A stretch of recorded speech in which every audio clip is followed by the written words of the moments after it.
Hello, Mr. Mariash, and welcome. What's your problem with the Public Utilities Board of Nova Scotia? They gave you a couple of cents a few weeks ago. This time they turned you down.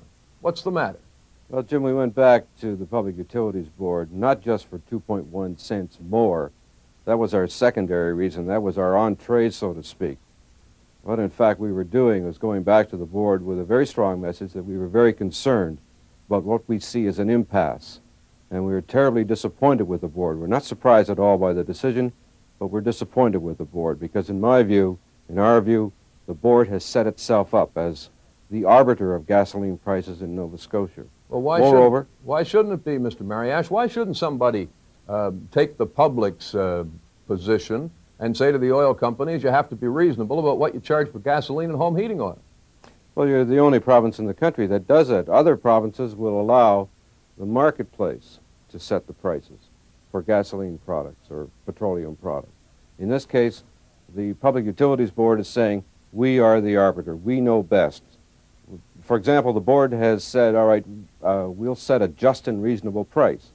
Question that we have asked of your board through the hearings, and again in hearings in Prince Edward Island, is what is a just and reasonable price?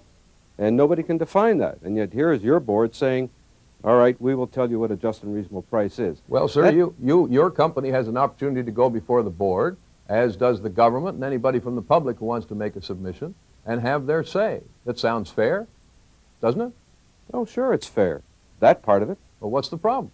Well, the problem is that after you've gone to the board, then the board will come back and tell you this is what the way it's going to be. There's no consideration about any of the arguments. If you read the decision today, there was no expansion, there's no philosophical dealing with the arguments that we put before the board, either insofar as justifying a price increase or insofar as our application for larger differentials between the grades of gasoline. None of that. The board just said, nope, dismissed out of hand. That's it. And we see that as a problem. How much money did Shell Canada make last year? Shell Canada Limited make last year? Right. I don't recall. I don't recall the exact number. We're making considerably more this year, which is what I think you're driving at. All right. How much are your profits up this year over last? Considerably. What percentage? Ballpark figure. Currently, and we're at the third quarter, the number escapes me. It's over 100%. Over 100% more than you made last year? Yep. And you expect us to be sympathetic when the Public Utilities Board of Nova Scotia says you can't increase the price of gasoline in our province by 2 cents, another 2 cents? Jim, you're not listening to me. I told you that was purely a secondary reason why we went to the board. The reason we went to the board is we were concerned about the way Nova Scotia is managing it and regulating the petroleum products business. We are concerned about that because we're in an impasse with this situation. We go to the board, we make an application, the board then decides, okay, we will decide quite independently without any regard to the market or any other economic forces. That's what our concern is. But, Mr. Mariash, if the market worked, I might be able to understand that argument. But when you drive around Halifax from gas station to gas station, you're charging 51 cents a liter, the other guy's charging 51 cents a liter. There's no competition in your industry, is there? That's no competition in Nova Scotia, certainly, because the board sets all of those prices. Well, if you go to other provinces, you'll find differences. Look at the numbers in this country. There's just been a survey by the Federal Department of Energy indicating that the prices charged for gasoline in Halifax are the 5th highest in the country. We're about in the middle. Isn't that where we ought to be? I don't know the survey you're referring to, but it wouldn't surprise me if you're in the middle. Well, it's a survey. Or maybe down. It's a survey that shows they charge 57 cents in Montreal, 51 cents in Halifax. Why should we pay more, is my question. Well, I mean, look at the marketplace, first of all, where you are. You're not near a huge amount of refining centers. You're not at the end of a pipeline. And you would expect to pay, at least this is the message that I get from time to time from people that I talk to, and also what I hear from the board. There's a strong expectation.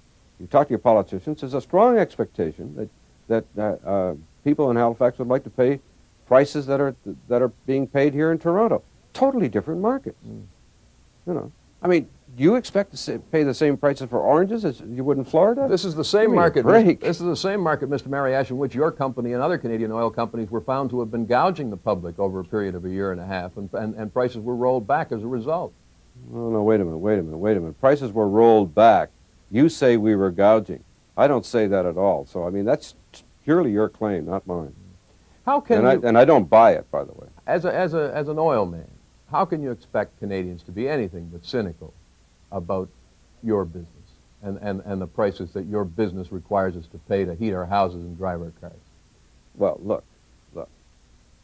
We've got the province of Nova Scotia making its decision purely on its own, and this goes back to early 1986, okay?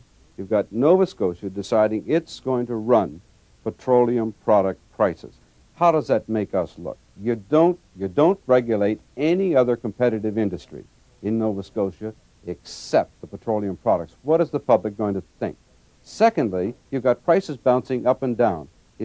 They're bouncing up and down because of very intense competition. I'd submit to you that what the public thinks is that it has to be done because you guys can't be trusted. Oh, nonsense, Jim. Joel Marriott, thank you for this. Thank you. Goodbye. Bye now.